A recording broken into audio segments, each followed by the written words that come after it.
Hello guys, thank you for joining early to this session.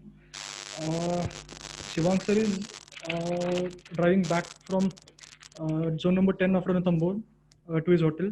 He will be joining as soon as possible. So anyways, we wait for 5 minutes so that some more people can join. Till then, let me introduce you to uh, sponsors to this session. Mayank Saxena, he is the owner of Photosynthesis. So I request you, Mayank, to introduce yourself and your company in these 5 minutes. Surely, Apurva. Hello, friends. First of all, I would like to thank Sushil and Apurva for letting me and my company to be a part of this webinar. And let me give you a short gist what my company is all about. So, my company is basically a research branding firm, which takes which takes care of different sorts of branding. So we provide the services of design, digital marketing, and offline marketing. And this all is based on a specific research that basically fulfills the objective of the clientele.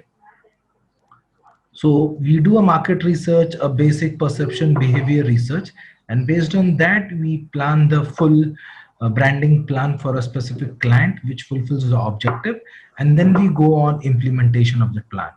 So, and that plan consists of various tactical work, which can be a design, social media, SEO, Google AdWords, and then we fulfill the objective of the client.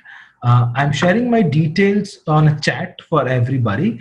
If somebody is looking to connect with me, they can call me or email me, or they can also check my website, which I will be putting on the chat. That's all from my side. Okay, thank you so much, Mayank. Thank you. So we are good to start our session. Thank you so much, Shivang sir, for joining us today. For those who don't know, Shivang sir is the founder and director of Nature Wanderers, which is a wildlife tourism company. He is also an international award-winning wildlife photographer and author, brand ambassador for Canon India and Columbia's sportswear. His work on Indian tigers has been compiled in his book, A Decade with Tigers, which is Amazon bestseller. His second book, Chasing Horizons, Learnings from African Jungles, summarizes his learnings from African jungles and how he incorporated them in Indian forests. Today, Shivang sir will be talking about his experience and how he evolved to see beyond the obvious and develop the art of seeing. I hand over the session to you, Shivang sir, and I request everyone, in case if you have any questions, please keep them for the end, where we will have a Q&A session. You can start the session, Shivang sir. All yours.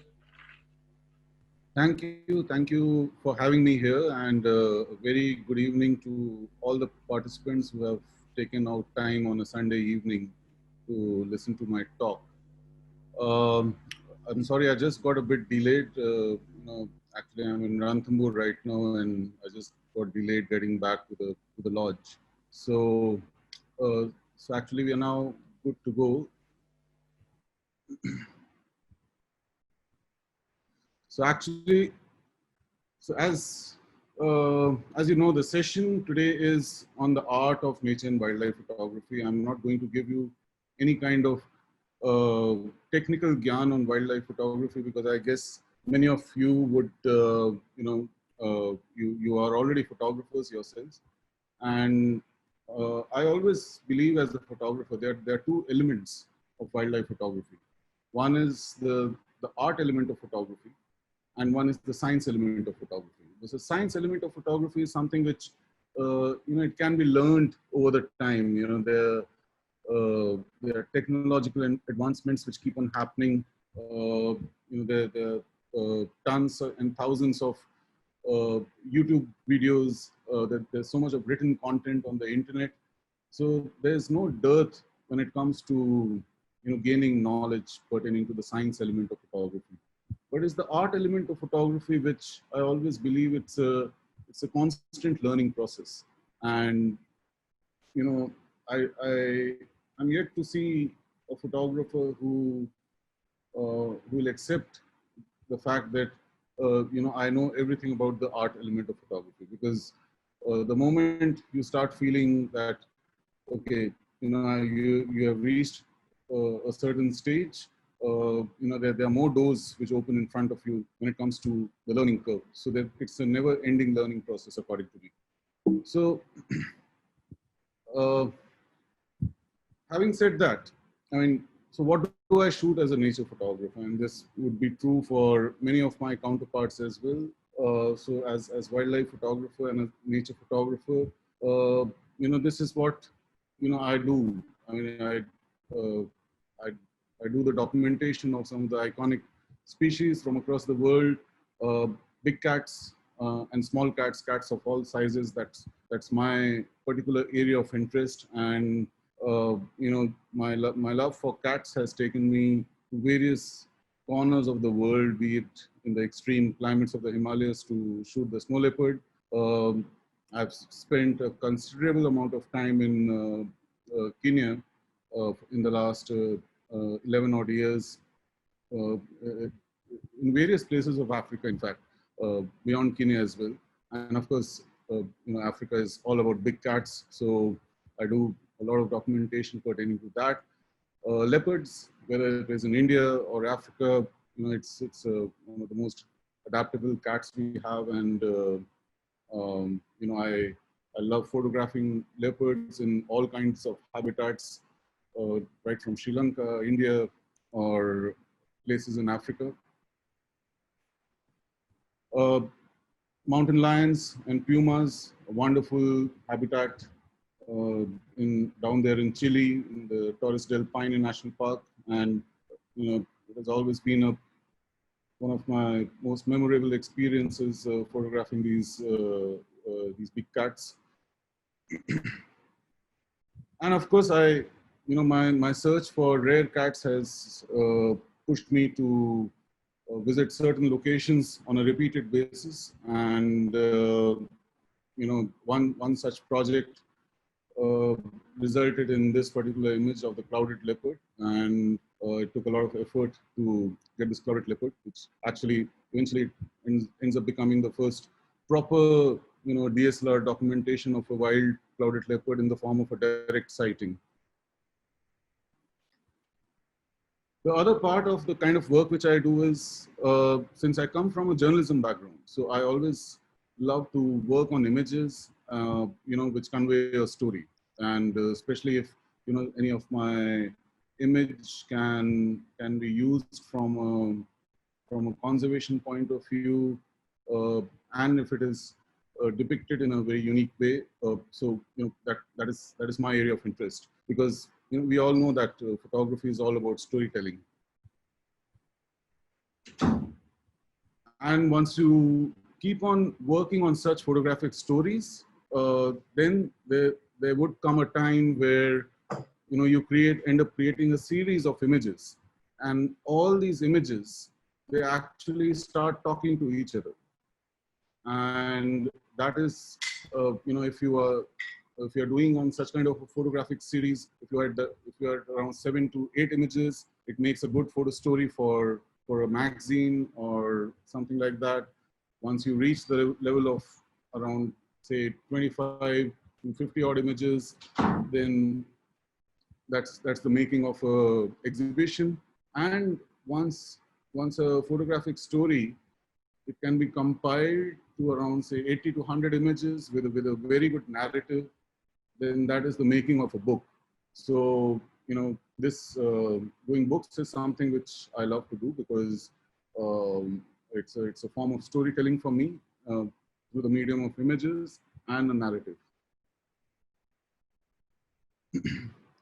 And of course, when you travel to so many places, and when you spend so much time on the field, you keep on bumping into natural history moments like these, things which are not in your control, actually. I mean, if you talk about images like these, where these lion cubs are playing, or this tusker is doing a mud bath in Corbett National Park, and this cheetah is just about to bring down a gazelle.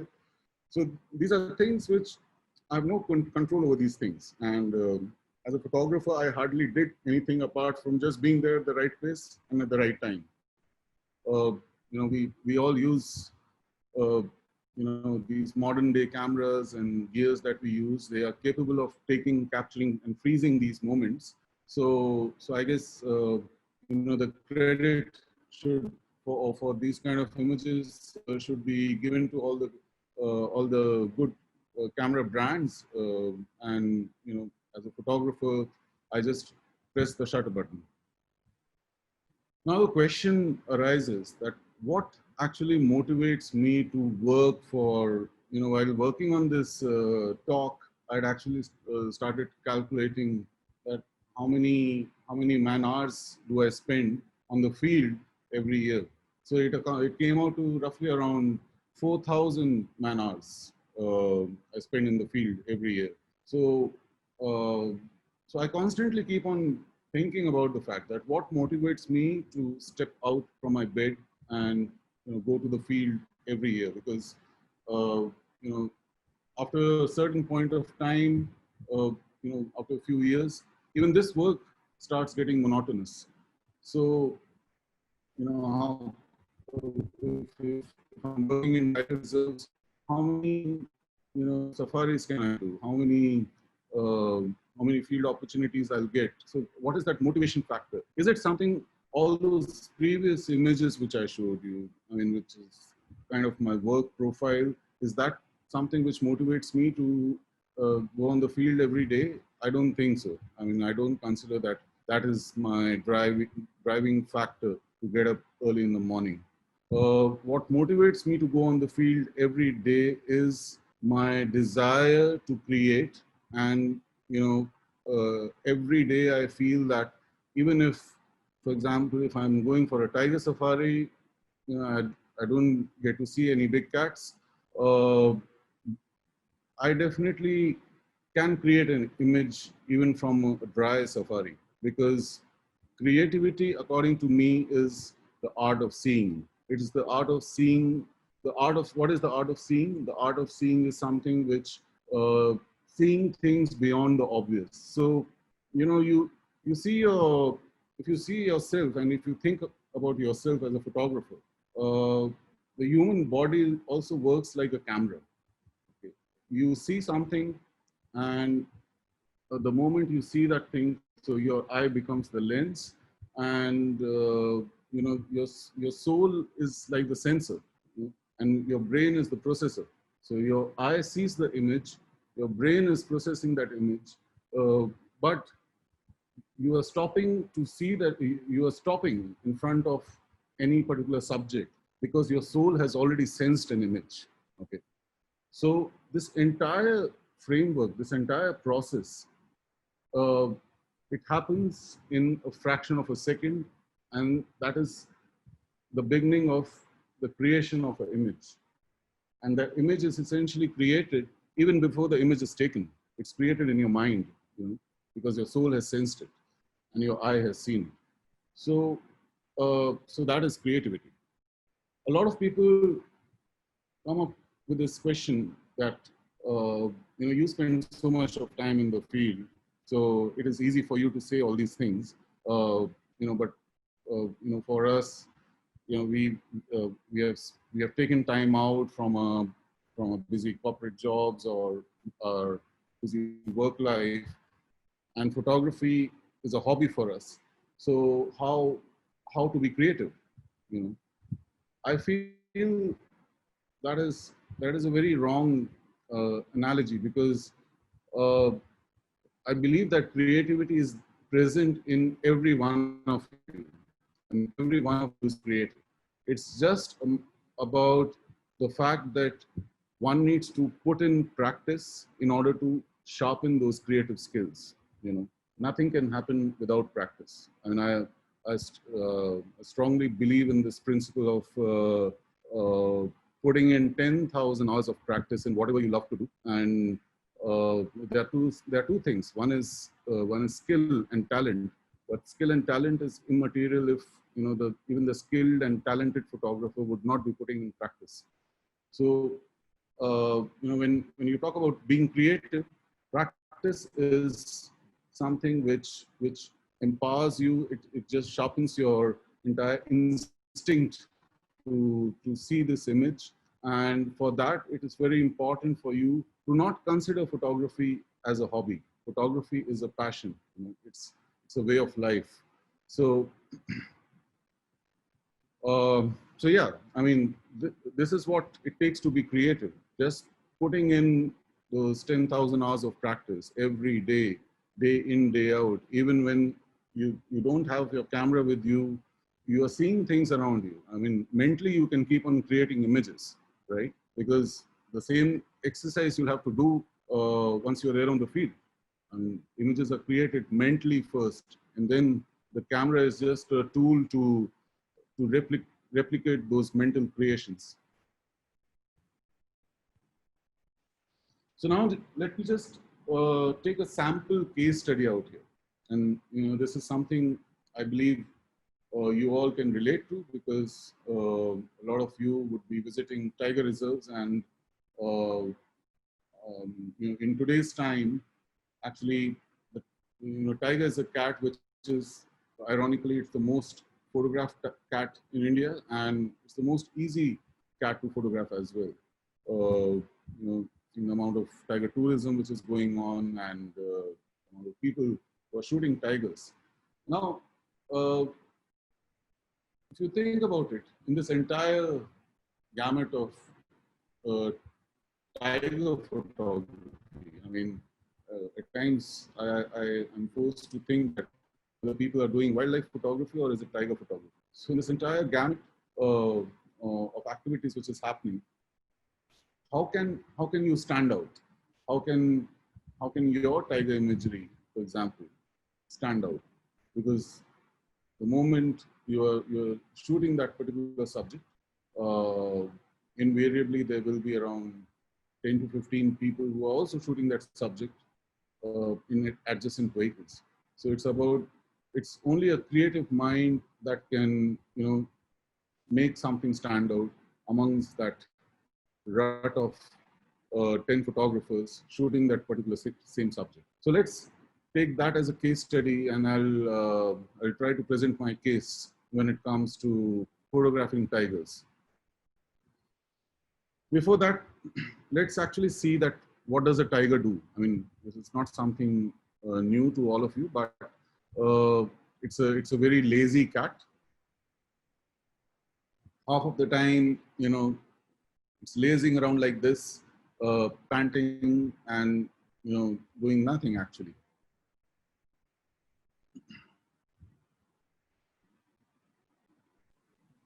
They love water. We all know that, and especially in the summer months, uh, you find tigers in water bodies.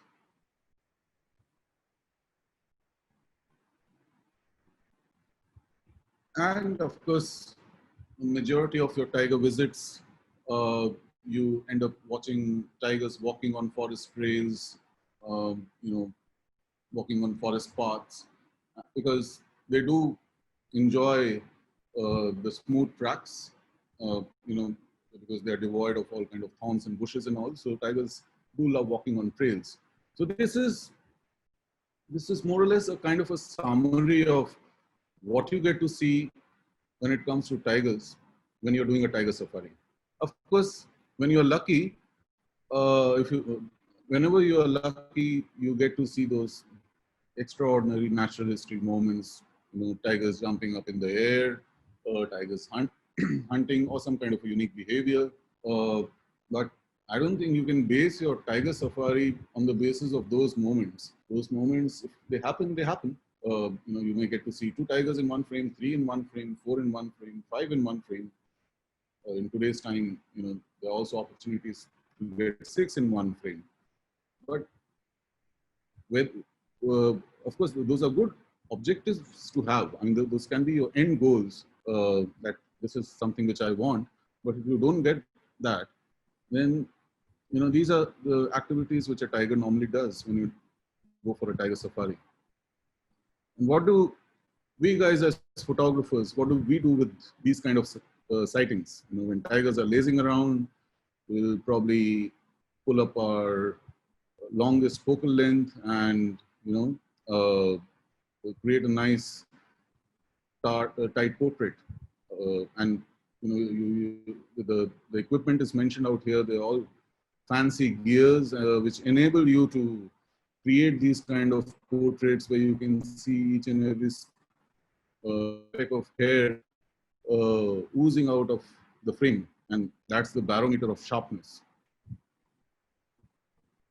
There is a lot of fascination when it comes to, tigers walking head-on towards the camera. So head-on tigers, I mean, that is the barometer of the success of a tiger trip, that whether on a particular game drive, your tiger walked head-on towards your camera or not. But if you actually think about it, I mean, say, if you look at this particular image, I feel that in every forest of India, there's some tiger walking head-on towards the camera every day, right? So, according to me, a corbett tiger is, corbett tiger walking head-on towards the camera is the same as a Ranthambore tiger walking towards the camera, or a Bandhavgarh tiger. The only difference that you can bring in those kind of tiger images is your creativity. I mean, tigers will walk head-on towards the camera, but how are you shooting that particular tiger? I mean, if you're shooting like this, then I feel there's no purpose, because these kind of images can be done in each and every national park of India. And I'm not talking from a tiger expert point of view, that I'm going into the details of the stripe ID patterns of this tiger. Oh, look, there's a plain mark on the right eye of this tiger. That's Paro from Corbett. Those are technicalities. That is not photography. That is not photography. That's another tiger walking head-on towards the camera. And at times you have multiple tigers. They may be walking head-on towards the camera, sitting in water holes. So these are all standard routine images which you end up creating when it comes to tigers.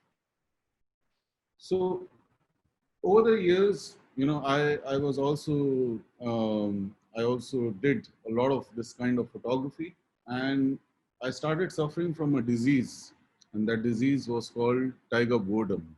And for me, the disease had reached to an extent because I also come from a profession of photo guiding. So and I'm mentoring people, I'm training people.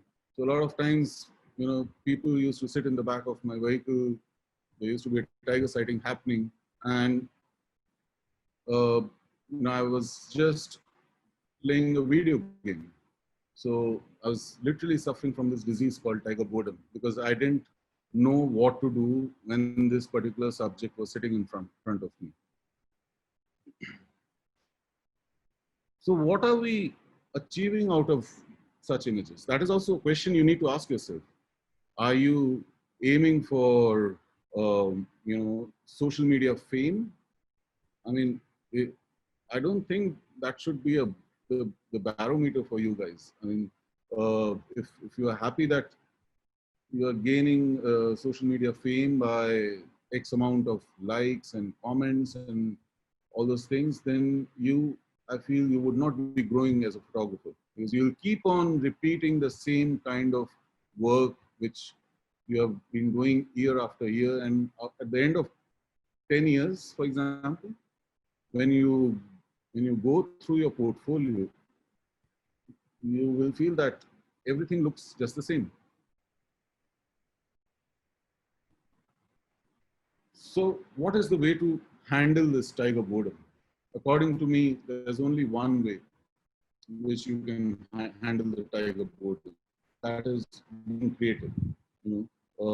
Just unleash the creative juices inside you and start thinking about what can be done with this subject. How can you treat this particular subject in a different way? So let's let's actually discuss that how can we do it. I mean, whatever I said were the problem areas. Now, what is the solution of tiger boredom? As Indian photographers, if you think about it, um, most of the forests that you roam around, they are thick canopy forests, right? And because they are thick canopy forests, be it the sal forests of Kana or Corbett, even places in Ranthambore, the forest canopies, the light which is coming in the forest comes in a very filtered manner. So you get what I call theatrical light, which is falling on the forest floor, right? But we as photographers, when we go inside the forest early in the morning, what we do is we start chasing the tiger, right?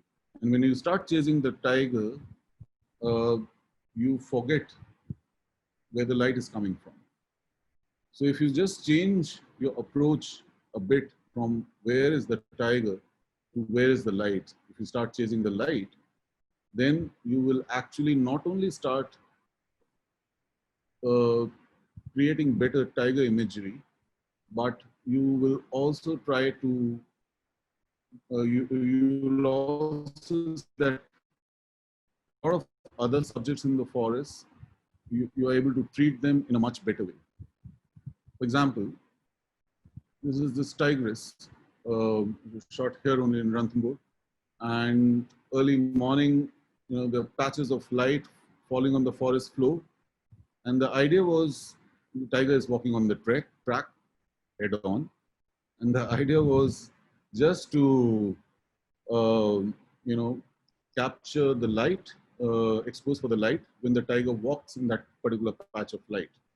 So in the process, you end up foregoing a lot of images because you know what you want. You, through your naked eyes, you have seen that patch of light or those patches of light where this tiger would be walking into.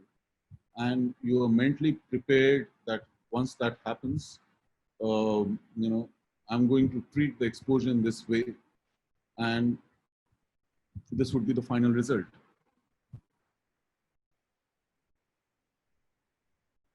This is another example of the tiger sitting in a water hole, evening light.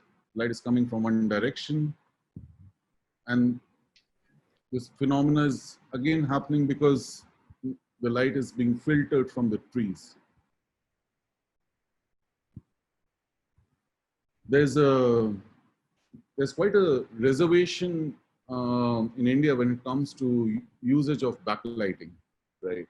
But if you seriously start considering, I mean, somehow this is another thing which I would like to tell you guys when it comes to tiger photography.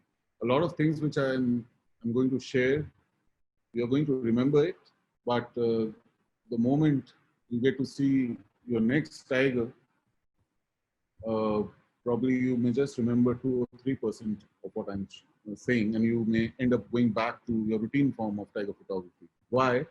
Because you will actually, implement some of these things when it comes to things like deers or sambar deers or spotted deers or, peacocks or any other subject. Why? Because when you're shooting those particular subjects, you are treating those particular subjects as subjects. When you're seeing a tiger in front of you, you're treating that tiger as a tiger. So it is highly important for you to first start treating your tiger as a subject. I know for a lot of you, there may be this emotional excitement and, whatever, when you're seeing the cat in front of you. But it is very important for you as a photographer to curb that particular excitement. I mean, it's bound to come, but just curb that adrenaline rush and bring that excitement level down to hardly 2 or 3 seconds and put on your photographer's hat and start treating that thing as a subject. Because later on, when you graduate from cats like tigers, and when you see your first wild clouded leopard in front of you, that guy is not going to give you any second chance in probably your life. I don't know whether I'll get to see that kind of a wild clouded leopard ever in my life. And if I would have let my excitement loose on that particular night at 1 o'clock in the night, then I don't think I would have ever been able to create a portfolio of clouded leopard imagery. So, so yeah, coming back to backlighting, the tiger in front of you, there are a lot of people who try to position the vehicle that the light should be falling from your back, not the tiger's back. Well, light falling from your back, the front lit tiger is nice, front lit subject is always nice, but a backlit subject creates a very special effect. And you know, if you're treating that particular moment with a lot of justice, you will end up creating a very dramatic image, which I believe would be much better than the light coming from behind your back.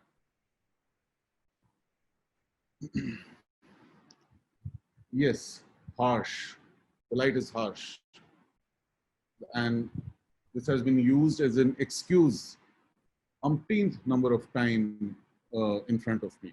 I mean, even till date, even till yesterday, you know, I was sitting in a bush and the light was harsh. I could hear the buzzing sound of photographers in my next vehicle. So, chalte, light to bahut harsh ho gaya. Well, the light is harsh, but there's still an image which you can create in that harsh light, because tigers and in fact most of the animals tend to use the cover of shade when the light becomes harsh. But as photographers, uh, you can just innovate and try out what is called high key photography by overexposing, by a couple of stops, increasing your ISO, and just deliberately burning out the entire background to make images like these. I mean, most of those kind of scenarios, you will end up realizing that they make some brilliant, black and white compositions at times. So light is harsh. It's a big excuse, in my opinion. And this is not something which happens as a fluke. Keeps on happening regularly, because the light becomes harsh every day, and these cats, they tend to take the cover of shade every day. So, make use of those opportunities. Don't let go of them.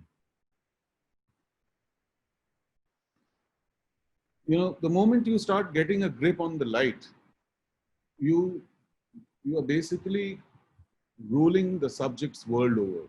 Any place, any place you go to photograph, you once you get an understanding of light and how to play around with it, you you yourself will put in an effort to see things differently, pre-visualize things differently, and end up creating better images. Whether it comes to backlight or landscapes, I mean, it's irrespective of what kind of nature photography you're doing. And it's again an example of harsh lit cheetah scenario. Again, the light was super harsh. Cheetah was sitting under the shade of tree, but there is an image which can be done out of it.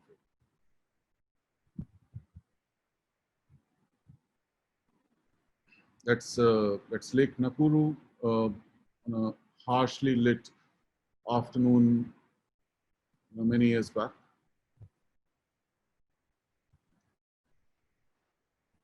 So the second thing which I would like to share with you is becoming a striped doctor. What does that mean? And this is not a veterinary class by any chance. So becoming a striped doctor, if you think about these mesmerizing and majestic cats, I feel that a tiger is a cat where each and every body part of this tiger is a frame and it's a composition in itself. And in a lot of locations, like say in Ranthambore or in Tadoba, in places like Bandhavgarh and all, you may end up having an opportunity where you are there with a relaxed tiger and doing nothing, and those are opportunities where you can use to dissect the body part of the tiger and create an image using the body part. How? So this tiger was there in front of me many years back. This is what was happening in the backside of the tiger. You know, two tiny little brave hearts sitting there on the skin. So if you notice, that the idea here is, and the trick here is that you just stack up each and every piece of glass in your kit and increase your focal length so that you don't need to prop those images. Just think of creative compositions in that striped body of mass lying in front of you. That's again the same tiger. Now, there are various compositions, there are various kind of thoughts which you can have while doing this. I mean, this was a deliberate use of 2.8 aperture, actually a 5.6 aperture, because it was mounted on a teleconverter. But I didn't increase the aperture to f8 or something just to get the eye sharp, because I wanted the eye to come out like that. The other composition could have been, the eye is sharp and the nose is blurred, right? So there are various kind of things which you can do with the face of this tiger when you're shooting super tight. I mean, these go beyond a standard portrait of a tiger. So for the longest time, like a lot of other photographers, I didn't used to shoot tigers when they were sitting in cemented artificial water holes. And it happens very commonly in India during the summertime. The cat loves sitting in these artificial water holes. It's a man-made structure, and all I used to do was just wait for the tiger to get up for a few hours, and again I used to play a game on my mobile, suffering from tiger boredom. But then suddenly one day, I think this was in Bandhavgarh around 6-7 years back, I just thought of again becoming a striped doctor and piling up whatever glass I had in my kit and just waiting for this tiger to get up, because I thought that once it gets up, there would be a curtain of water which would be dripping from its belly, and let's attempt to do that kind of imagery. So which was done that time, but after that, every tiger sitting in the water hole, it started appealing me in various ways. Then I started to understand, the dynamics of these cats sitting in the water hole very closely. Cemented water hole means, the water is quite still. Normally, the water is very still in those water holes. And when the water is still water gives good reflections. Then how to play around with reflections. So again, the idea was stacking up whatever glass you have in your kit just to shoot the reflection, and omitting the actual tiger, and just to shoot the reflection. So if you're just wondering what this image is, it's a reflection. And I've just flipped the image around, but it's a reflection of a tiger which is about to sip water, or it's actually sipping water from a water hole. And that's how you get these, you're seeing these ripples in the water. So that's a tiger approaching the water hole. It was shot here only in Ranthambore a few years back. It's a tiger approaching a cemented water hole. Again, it's a flipped image, because if you look at the bottom of the frame, after that, the cement waterhole starts from there, and then you have the actual tiger. So, you know, again, still water gives good reflections in these waterholes, just making some good creative use of an image which I wouldn't have taken, uh, say, around 10, 11 years back. Eye of a tiger, that's the most common thing about the tiger. I mean, they're beautiful eyes, but if you can just go super tight on those eyes and do some creative compositions around the eye of the tiger.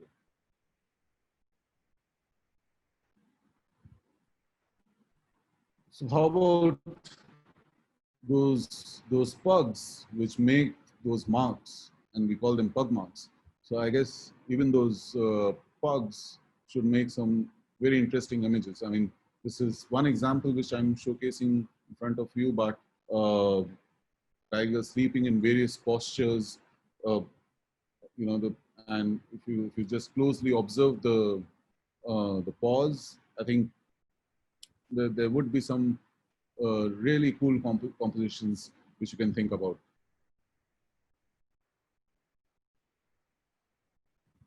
So as I said, I mean, once you start doing such things, you know, these kind of visuals come in front of you wherever you go, whether you're seeing a lion or an elephant, or even a blade of fern in a thick rainforest in Borneo, where the vegetation was so thick that for around 14 days I was barely able to see my foot where I was walking. But I mean, there were various kinds of fern formations out there, and to me, they were looking like jewelry. So I actually, you know, I was setting up my camera trap in Borneo, and one day I decided that after I'm through with my routine work, I'd chosen that period of light where these ferns are properly well lit, and I spent a good, you know, 45 minutes just shooting these ferns in various shapes and formations. The next part I would like to talk about is blurs, motion blurs. Now, again, if you just think about some of your tiger sightings which you had, you go for a game drive, early morning, you get to see a tiger, and what does the tiger do? It crosses the track from one part of the forest to another part of the forest. It just crosses the track. The sun has not come up, is up, but there's hardly, because the light is not hitting the forest floor. And in that poor light situation, what do you do as a photographer? You will just uh, keep on bumping up your ISO in order to get an image, right? Then you come back to your lodge, you share you talk to your colleagues or your mates, and you start cribbing about that particular sighting. अरे light बहुत खराब है. I mean, 8,000 ISO, so many grains, very poorly, bad sighting. I mean, you were lucky, but it was a bad sighting, bad for photography. How can you make that particular instance, that particular sighting, count for yourself as an image? There's only one way to do it. Start using blurs, you know, start experimenting with motion blurs, because rather than shooting at some weird 6,400, 8,000 ISO, why not just bring down the ISO to say 400, like it's depicted in this case, shoot at 1/20 and have a nice creamy motion blur of this tiger crossing the forest track, right? You may not get it once, you may not get it twice, but the more you practice, the easier it will be for you to create motion blurs. Practice on your dog, practice on moving cars. You know, just think about the fact that every subject requires, every subject moves at a different speed, and they all require a particular amount of shutter speed for creating a blurry effect. So it all comes with practice. So um, that is one more example of a tiger. You know, it's a very typical thing. Shy tiger sitting on a water hole. The moment your vehicle reaches early in the morning, the tiger just rushes from that water hole into the big, deep forest. What do you do as a photographer? There are two options: bump up your ISO, come up with a grainy image, or immediately decide to do a motion blur. Make use of the foliage to create that that kind of an effect, and just take a nice pan shot of a tiger. Now, these are not deliberate motion blurs. Deliberate motion blurs are that even at 8,000 ISOs, 5,000 ISOs, the light is so bad that you will end up getting a very slow shutter speed. So that becomes a deliberate, that becomes a accidental motion blur. These are all deliberate motion blurs where you, as a photographer, you have thought about the fact that, okay, I want to create this kind of an image, and that's why I am altering my entire camera settings and I'm making things happen. So for the longest period of time, I spent so much of my time, energy, and money acquiring equipments which can create sharp images.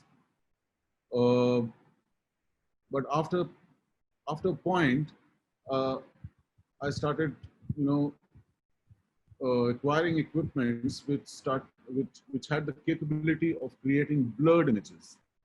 So this image has been taken with a tilt and shift lens, which is primarily used for architectural photography.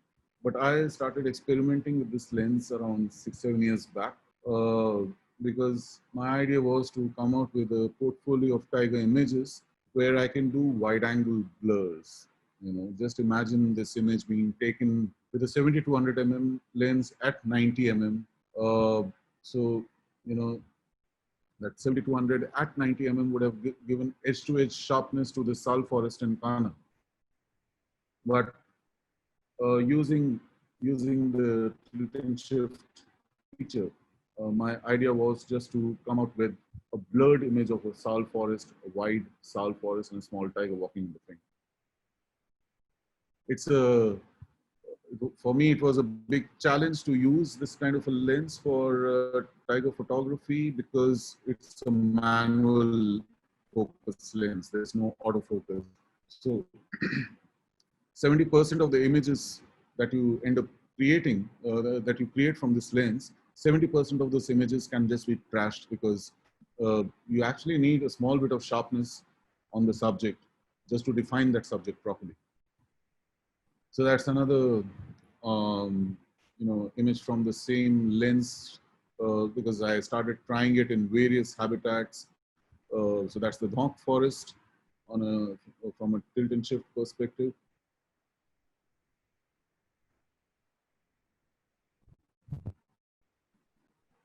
For me, suddenly head-on tigers became interesting because I wanted to do some wide-angle blurs with head-on tigers. Again, as I said, 60 to 70% of those images were being trashed, but the idea was just to get that one image which matters.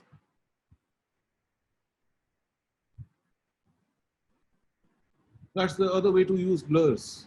I mean, tigers sitting around in water holes. It's a summer period, whether it is a water hole or a river. It's a summer period, and there are other subjects who are also attracted towards that water hole. And some subjects who dare to sit in front of a tiger sitting in that particular same water body, the simplest subjects would be birds. So why not why not create a portfolio of bird images with bird images in tiger kingdom, right? So those are a couple of kingfishers. in the backdrop of a corvid tiger. For me, this experimentation started becoming interesting. This was here in Ranthambore, crested bunting.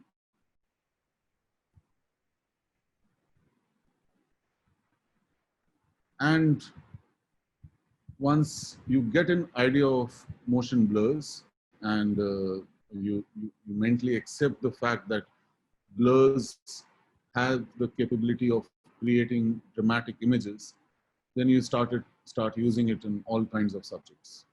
The most, I mean, I always believe that places like Masai Mara and all, where you get to shoot these wildebeest, uh, that's a great training ground for you guys to experiment with these kind of things so that you can perform better in front of a tiger which is just crossing the road in 5 seconds.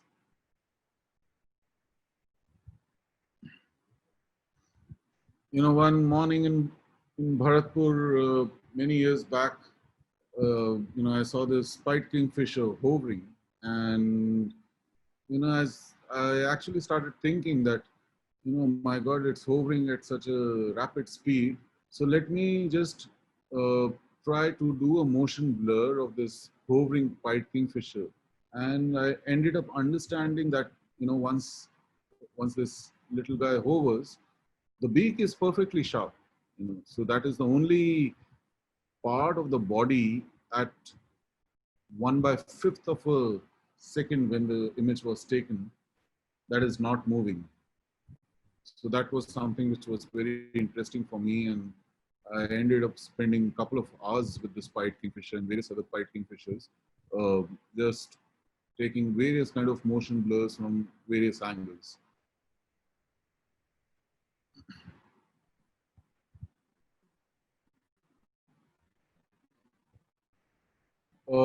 Blurs can, help you to think of some weird ideas at times. So, for the past 11 years, I have not been able to celebrate 15th of August. I mean, this was an exception because of COVID, but for the past 11 years, 15th of August, I've always been in Kenya. And, I've got a very, you may find it a weird habit, but I find it interesting. I give myself assignments, daily assignments at times.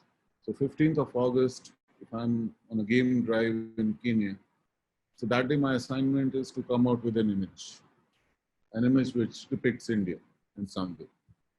So this was one such 15th of August around 8 years back on the banks of the Mara River.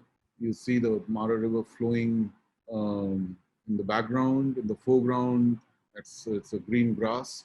And I started experimenting with these zebras, doing some kind of zoom bursts and all, and ended up creating these images. I chose zebras because mentally I thought that, if I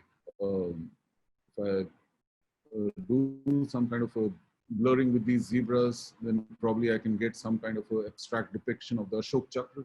So, so yeah, I mean, it kept me engaged for around 20-25 minutes, and that was one of the outcomes. Blurs is something which you can even, end up trying in while shooting landscapes. And that's the Kanchenjunga in the backdrop, prime red panda country. And rather than just a sharp image of the Kanchenjunga, which, I spent literally around 50-60 days in this location. I used to see this every time in front of me, and I'd shot this the entire mountain range. So this was just an attempt to do something which was more pleasing to the eye. So that's what I wanted to talk to you about. You guys would have been on a lockdown for for the past few months, but I always believe, and I've been saying this, that creativity is something which cannot be locked, right? So it is very important for you to even if you are not able to travel because of the pandemic, if you're not able to visit your favorite national parks or shoot your favorite subjects, nothing is stopping you from being creative. There, you guys, we all are blessed to be born in this country where we are surrounded with so many subjects and so many photographic stories, so many subjects. You at times you don't need to go to a national park in this kind of a scenario to to hunt for images. Your images are there in front of you. It's there in this 360 degrees sphere space around you. It's it's all up to you as a photographer on how you can look for those images and keep creating them. So that's it from my side. I'll stop sharing my screen so that. Hey, Shivang. Yes. Thank you, first of all, for joining us. I am extremely happy that you accepted my invitation to be a speaker on this forum. The idea of this forum was primarily to uh, create an interactive community because a lot of people don't get the opportunity to meet you or make it to your workshops. And this was a small opportunity for them to at least get an interactive session with you. I request all the audience to please write your questions in the chat box, uh, or you can raise your hands and we can ask you to go ahead and ask questions to Shivang one by one. Yeah, so Mukul Mukherjee wanted to ask, I saw you using 400 prime, saw your cats, your, I saw you using 400 prime, saw your cats using that lens, but what do you say about using it for birds and small mammals? And flash photography and use of external light use to photograph animals at night, does that disturb animals? Okay, so I've been a 400 2.8 user for nearly 10 years now. Before that, I used to, I had a 500 f4 lens, uh, but I migrated to the 400 2.8 because I believe that that glass is a very scalable piece of glass, and especially with the modern day 400 2.8s, which you are getting from various brands, you can easily use it with your teleconverters. Make it a 800 when you want it. You can use it with your 1.4 teleconverters to make it a 540. So it's a very scalable piece of glass. So that's why I like using that. The second part of your question is pertaining to flash and night photography. So uh, I always, if you actually think about it, majority of the scientific study of wildlife which is going on in India, say if you talk about tigers, for example, it's being done using the camera trap survey, right? So all these camera traps which are being put in various national parks, all the images which are being collected. So all those tigers are getting flashed on a daily basis. So flash is something which it's just a burst of a light at 1 by 250th of a second at times. I mean, uh, that is the throw of light which is coming out from that machine. And I always fail to understand that why why is flash photography considered to be such a why is flash photography given such a negative flavor in India? I mean, uh, there are a lot of subjects. If you get to visit Borneo or even places like Satpura and all, if you go there and step out in the night, because in Satpura night safaris are allowed in the buffer, you will invariably end up seeing a lot of nocturnal subjects which are never visible, to the human eye during the daytime, like civets. I did a rusty spotted cat project last year in Satpura, the world's smallest cat, and we do have rusty spotted cat images taken in the daytime, but those were all fluke sightings. I mean, here we were tracking a rusty spotted cat, one individual, on a daily basis, trying to figure out her behavior, how she's moving around in that particular area, documenting her. So and those are things which cannot be done in the daytime. And using flash and using external light sources in the night, it comes with a lot of responsibility. You need to know how to use it.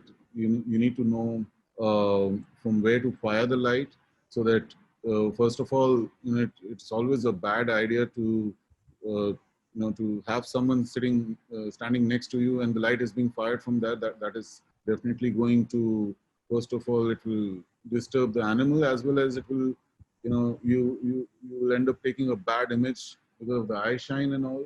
So mostly when we are working in the night, there are two people working in tandem. We have something which is called a directional light coming from one source. So it's just half of the subject is lit up.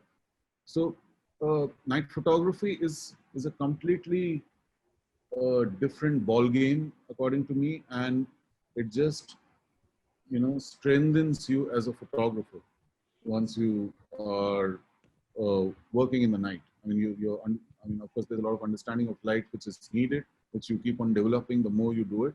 So I would certainly advise that you guys should explore. I mean, in case you want to take these next steps forward, get in touch with good photographers who do it properly, and learn from them how to do it. I hope, Mukul, that answers your question. So next question is from Chaitanya Sukharikar. Which metering do you use while the sun is in the backside of the subject? Normally, I normally shoot on manual mode, and half of the time, I would be on an evaluative metering. Okay, I think Chaitanya, that answers your question.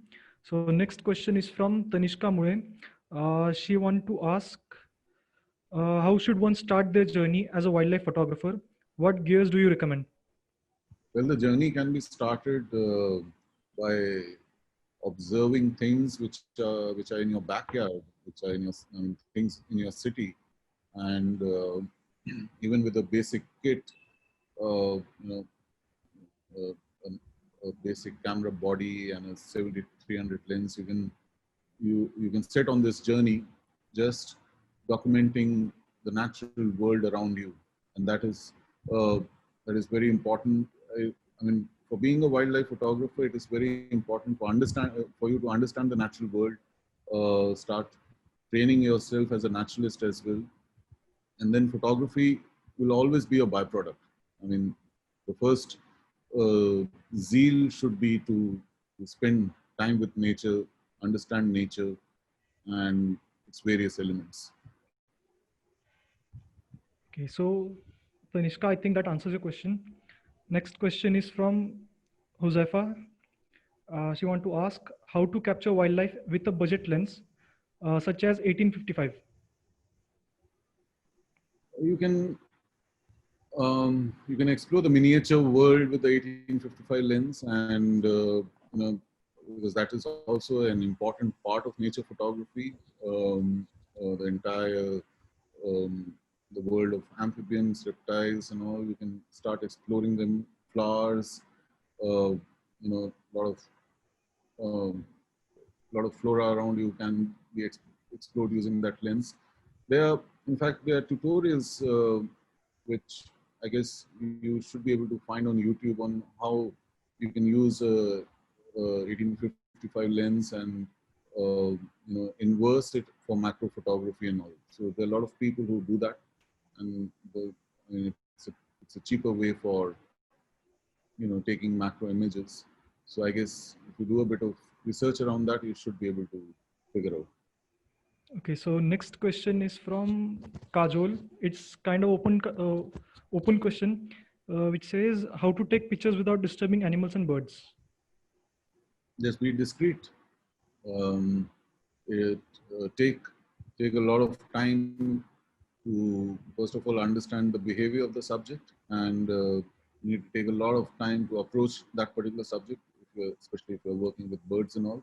I mean, And of course, uh, I guess depending on the kind of photography you do and the kind of subject you are working with, even there are certain birds and all where even a group of two people may be considered as a crowd. So, so yeah, uh, developing understanding of your subject will definitely help you a lot. So next, it's not a question, it's just a statement that thanks Shivang for refreshing and different perspective on wildlife photography. As a former journalist, I concur that it's all about telling interesting stories, different stories from the pack. Thank you, thank you. Yeah, it's all about storytelling. I mean, uh, visual art is all about storytelling. So next question is from Dinesh. How to earn money in wildlife photography? Um, Actually, the question should be how to make a career in wildlife or something. So I guess in today's time, there are a lot of opportunities to do it. I guess the wildlife tourism in India has flourished quite a bit. So, if you really want to, the core is the essence is that how you can spend time on the field. So, because of entire flourishing of wildlife tourism, one can attend a naturalist training program, be employed as a naturalist, a lodge naturalist, and all that will give you the opportunity to go to the forest with guests, and you know, it's a good paying profession as well. Uh, and I guess that is a great starting point in today's time. I hope Dinesh that answers your question. Next question is again from Chaitanya Sukhalkar. How to control shutter hunger? I am practicing wildlife photography from last 3 years. Shutter hunger. What is Yeah, the meaning of that? I'm hearing this I term. guess that I guess that means excessive shooting or something like that. So, though I guess again, I mean, if you take the example of the case study which I talked about, tiger photography and all, people go berserk when they're seeing that particular subject. So, so as I said in my talk, it's very important to consider everything as a subject, and the moment you start doing that, you will know what to shoot and what not to shoot, because that in your brain would be processing your images faster than your camera. So so your brain is going to tell you what not to shoot. Okay, so I hope Chaitanya that answers your question. Next question is from Arunesh Mishra.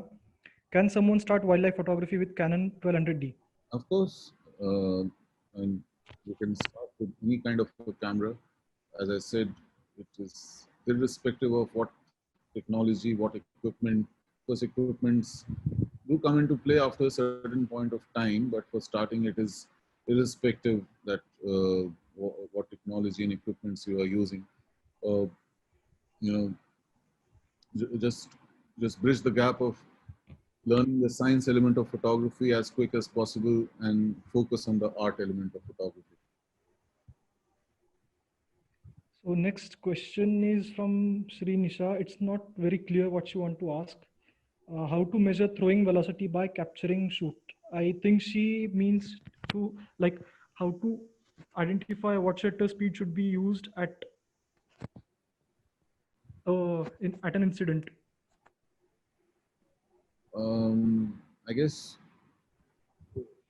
it's all. I mean, it all comes with field practice, and there's no standard thumb rule. But uh, the more you practice, the more you get a hang of your camera settings. Okay, I hope that answers your question, Nisha. Next question is from Huzefa again. What is the best editing software as per your opinion? All depends on what you are comfortable using. People use Photoshop, Lightroom. Everything is good. So I mean, I don't rate anything as the best editing software. there are actually two editing softwares, Photoshop and Lightroom, and it all depends on you as a photographer what you are comfortable using. Yeah, so Uzepa, I think that answers your question. So next question is from Grito Resorts. Which cat you like the most to shoot? Um, so I've done considerable work on tigers. So yeah, I like to shoot tigers, but you know, um, but over the years, my area of interest has gone deeply into smaller cats as well. So I really enjoyed working on the rusty spotted cat, which I just mentioned about. Leopard cats and all.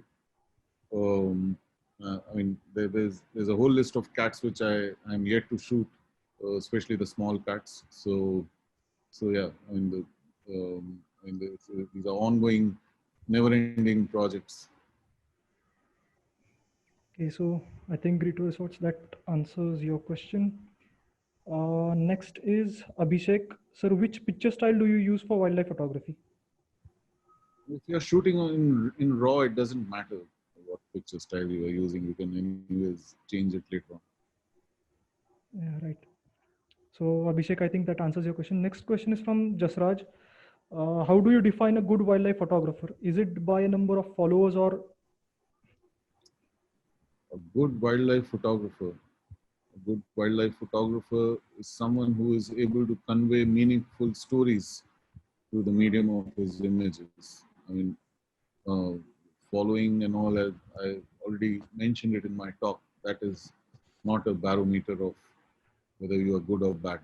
Um, the idea is to keep on uh, creating compelling images which force people to think that uh, how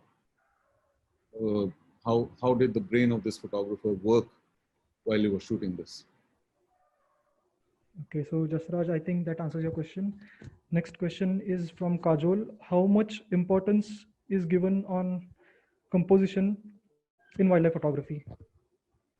Paramount importance. I mean, uh, that's probably composition point of view is composition and point of view. These two elements is I would say I rate it above everything else when it comes to wildlife photography, because that is the part of photography which you are handling as a photographer. Rest everything your camera is doing. So I think Kajol, that answers your question. Next question is from Anuj Pandit. So sitting on one site and waiting for birds or animals is better, or we have to keep moving in the forest in searching them is better, because birds and animals already know our existence at that time.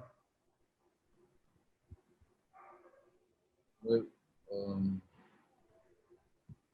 I guess it depends on what what particular bird or animal you are working with. At times, there are certain subjects where you need to constantly move around searching for them, but um, there's a lot of work which will involve you sitting in one particular location and just waiting for hours and hours. So it's a very relative thing. Okay, so I think Anuj, that answers your question. Next question is from Abhishek. Sir, is Canon 70 to 300 millimeter lens f 4.5 to 5.6 USM lens are good for wildlife photography? Yeah, it's a good lens to start with, and you know, to give you a fair amount of range if you're starting into wildlife photography. Okay, so Abhishek, I think that answers your question. Next question is from Ronal. What are the ethics to be followed by a professional wildlife photographer? Well, ethics is it's a very relative term. Um, but I guess if if, uh, if the wildlife photographer believes that whatever he is doing, it's in the best interest of the species and the subject is not harmed in any way, then he's on the right side of ethics. Okay, so next question is from Shri Nishan. Is editing compulsory in every photographs? So editing is a very important part of creation of a digital image, and um, you know, uh, so there's a very fine line of difference between editing and digital enhancement. Till the time you are editing an image and just giving it a touch up, then I mean that is something which is really important for your image. Digital enhancement is a separate thing altogether, where you're Okay. completely altering the way the image looks. So that, I guess, that should not be considered as photography. That's more of you know, that's actually digital enhancement. That's not editing. Right. So I think Nisha, that answers your question. Next question is again from Tanishka Mule. As a wildlife photographer, what hurdles do you face? Have you ever faced an incident where a particular subject has attacked or tried to attack you? Well, there are a lot of hurdles in the sense, um, spending time in the fields. You, you end up staying away from civilization for months after months. So that is one of the major hurdles. I guess most of the kind of work we do, we end up developing a fair amount of understanding of animal behavior. A lot of times we are working with researchers, experts, and naturalists who know about the behavior of a particular animal. So I guess minor incidences keep on happening, but there has not been any major incident till now. Okay, so next question is from Arnab Biswas. How do you shot the clouded leopard at night? Do you use flat light? I used a flashlight. It was a torch kind of a thing. Okay. So next question is from Abhishek. Sir, is Canon 80D good for wildlife photography? Yes, it's a good camera. Definitely, it's a great camera. Okay, so while some people are typing the questions, I want to ask you that is it always that you plan your shots while going on field, or is it a spontaneous thought that comes to your mind while you are on field? It's always project dependent. I mean, I do a lot of DSLR camera trapping work, so that requires a lot of pre-planning. So I have certain plans and ideas when I do that. Uh, but I guess on a normal routine safari kind of atmosphere where you're going on a game drive, you can't plan anything. I mean, things happen in front of you, and you need to react to them and shoot accordingly. So uh, for different kind of projects, different approaches are needed. Right. So, guys, if you have some more questions, you can type them right now. So till then, so what are your top three favorite places for wildlife photography and why? I began my career from Corbett National Park, and I always believe that Corbett has the potential to keep you very engaged as a wildlife photographer. So, of course, Corbett, I would rate rate that very highly in India.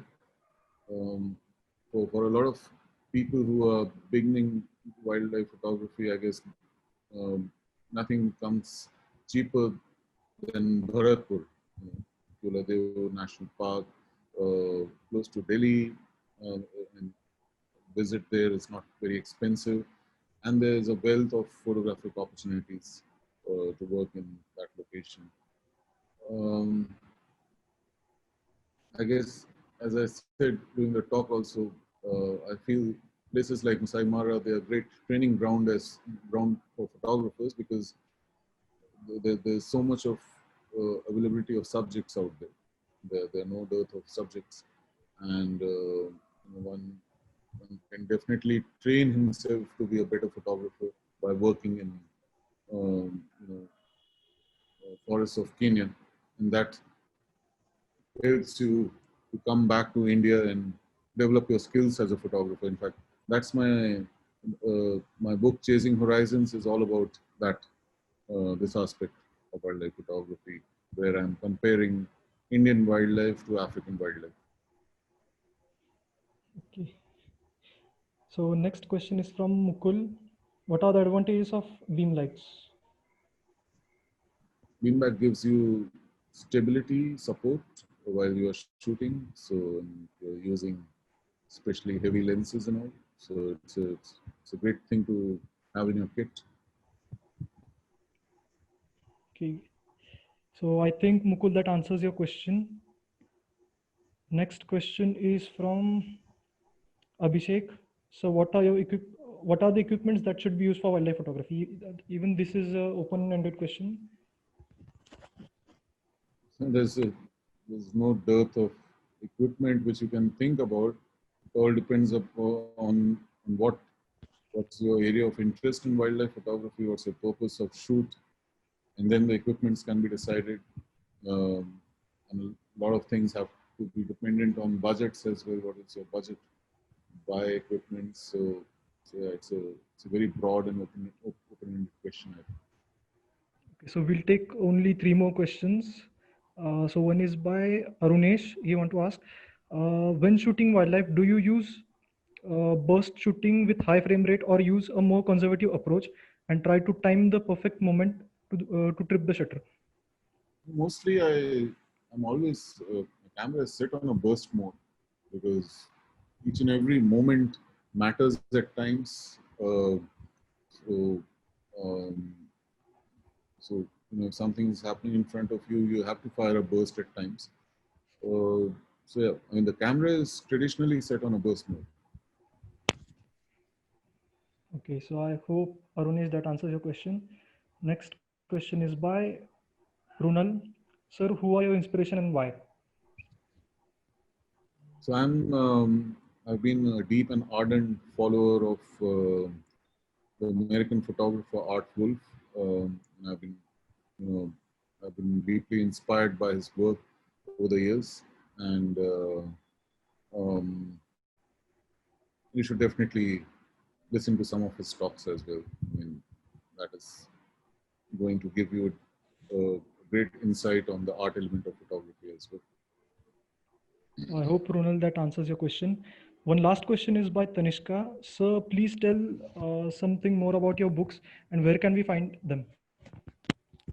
So, all my books, the first book is called Decade with Tigers. It showcases, um, I mean, apart from my journey with some of the prominent tigers of India, the book is more about their stories and how some of these tigers have actually played such an important role in bringing Indian wildlife and wildlife tourism on the global map in the past 14 years or so. So the, the Decade with Tigers can be ordered directly from Amazon India.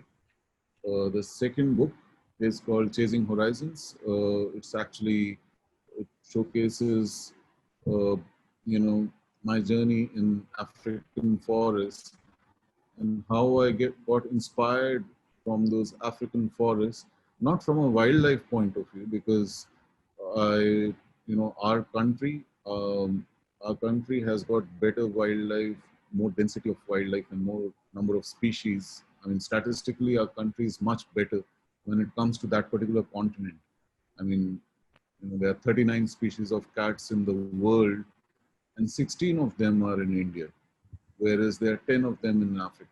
So there are a lot of such statistics which will make you believe that, should make you believe as well as proud to be an Indian.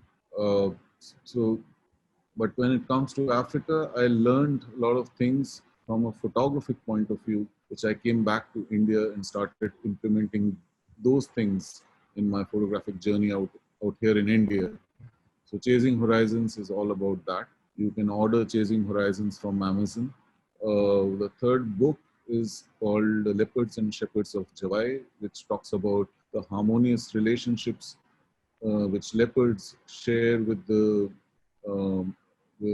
tribes in the Jawai Beda region in Rajasthan, and it's a fascinating book about coexistence of leopards with humans in this village. So for leopards and shepherds of Jawai, you just need to send an email to info@naturewanderers.com.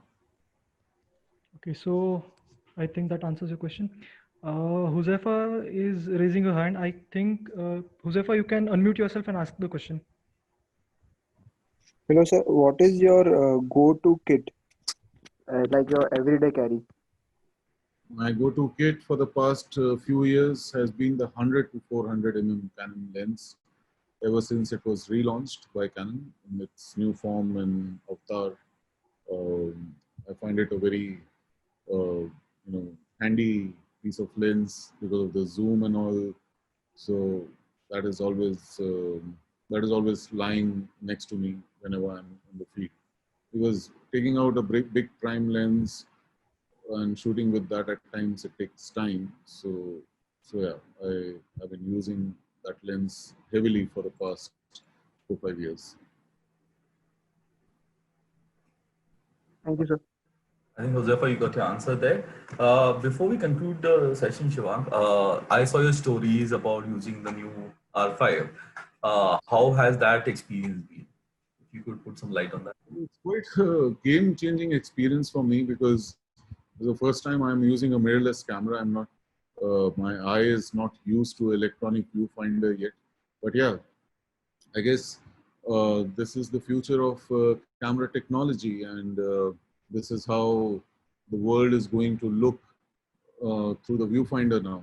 That everything is, I mean, basically, when you are shooting with a mirrorless camera, your image, what you are going to shoot as an image, that image is displayed before you even press the trigger. I mean, because everything's happening live in front of you. Your exposure is getting changed live.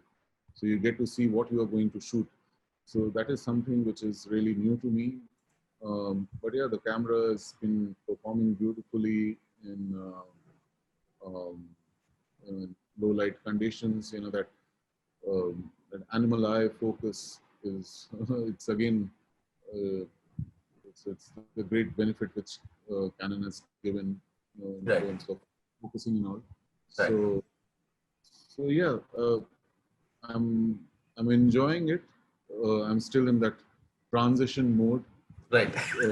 Yeah, because you've been using bulkier DSLRs for the longest time, right? And mirrorless are, Yeah, it's a very small as a handling experience. Yeah. small camera, so I'm still getting a feel of how it fits in my hand. Um, so yeah, for me it's like a toy for me. So Yeah, exactly. That's what most of the wildlife photographers that I've interacted with said.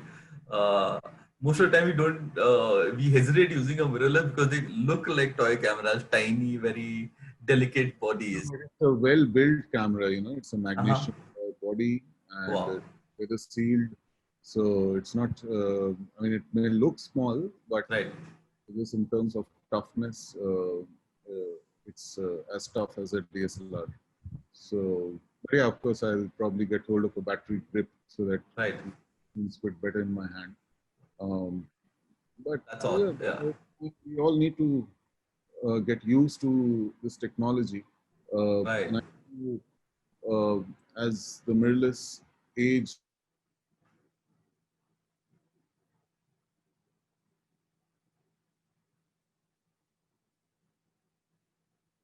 I think Shivang, we lost you there. Your audio isn't coming through.